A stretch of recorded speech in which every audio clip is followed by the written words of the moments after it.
We're here with Kåre Vedvik, punter, sometimes kicker, but punter for the Saskatchewan Roughriders. Kåre, you've now been home in Norway since December, and we're now in late March. What's the situation been like for you? You've been on vacation, but have you been practicing? What's the deal there? It's been a little bit of vacation, but a lot of training, a lot of off-season workouts. I'm doing it back in Norway this time of year.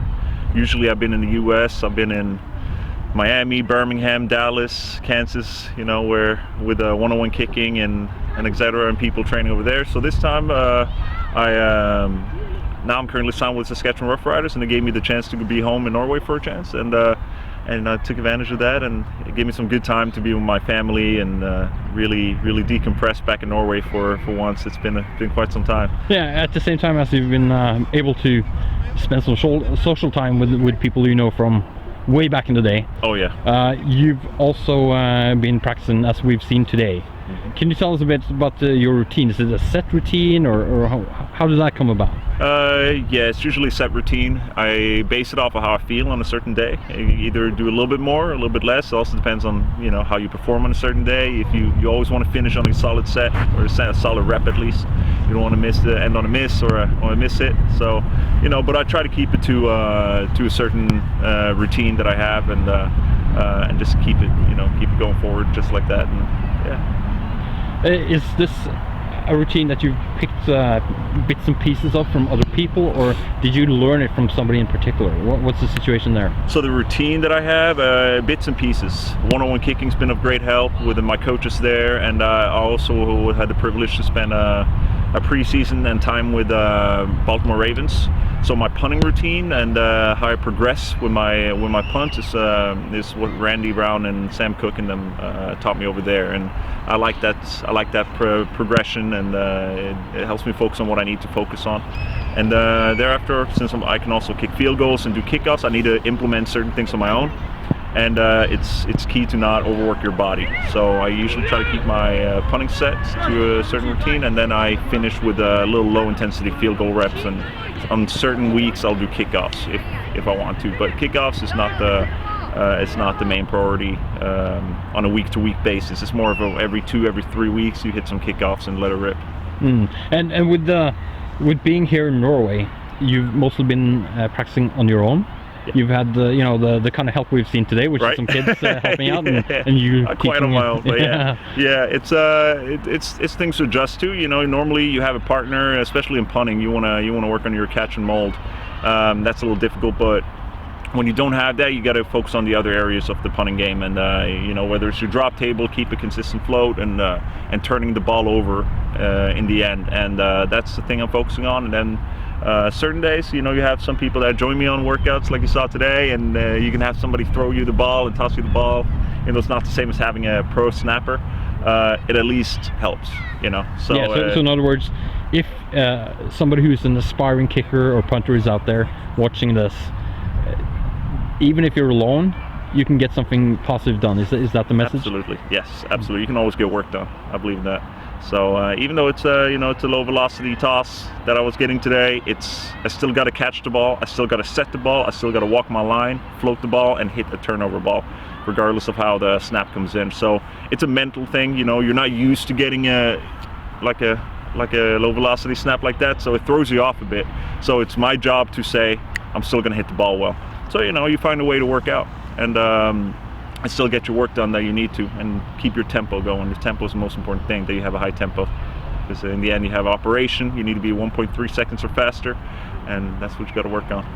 Now you mentioned, or I'm not sure if you mentioned it, but you need a certain flow to get a rhythm, to get things done in practice. I'm pretty sure not every kicker or punter has a fan base that runs out onto the field when you're doing some exercises. That's what happened to you sometimes here. Well, what's the deal there? It's interesting. This is where I'm from. This is my city, and I went to school right over here at Hinna Skole, and I think our timing was perfect. It was recess, and the kids were out playing around, and they see some guy holding some American footballs. They're not used to it, and they're probably interested and want to join along and see what it's all about. So then I'm just willing to share. Yeah, I mean, some people might be annoyed that their practice routine is shattered more or less, but in your case it seems that you're more eager to work with the kids. Yeah, you know, it's how you mentally go about it, how you mentally approach that. You know, I could either choose to say, oh man, this is annoying having kids around me. And I don't think kids are annoying. I think they just, you know, free-spirited. They just want to have fun. And, you know, if I can include them, then that's going to help both of us. And, you know, they can have fun and I can get work done.